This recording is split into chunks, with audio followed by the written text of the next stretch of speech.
Derby toujours très attendu entre Caen 4e et Le Havre 12e.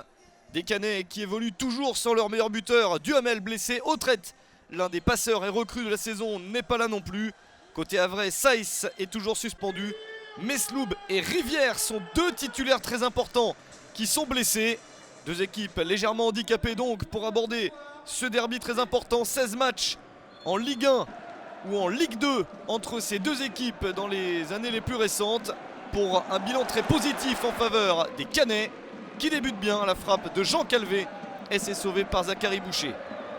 La réaction havraise avec ce décalage côté droit dans la surface de réparation, une bonne passe et la parade de Damien Perkis, le gardien de but canet, bien présent pour permettre à son équipe de rester dans la partie.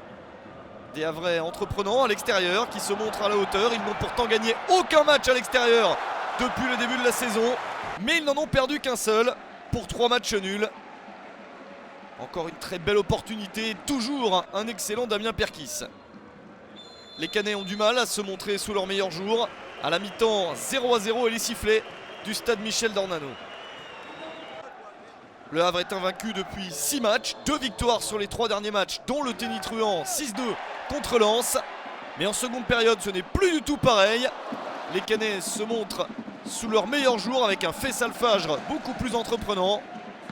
Les Havrais ont quelques ballons chauds comme celui-ci sur ce coup franc, et Perkis, qui n'était pas bien placé au départ, revient pour dégager le ballon.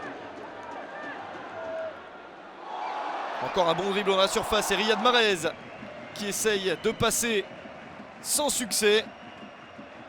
Il est contré de justesse par un retour de Nicolas Seub. Les Canets n'ont pas énormément d'occasions, mais ils insistent jusqu'au bout dans ce match.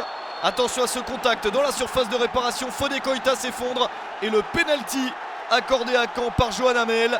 Un penalty pas forcément évident.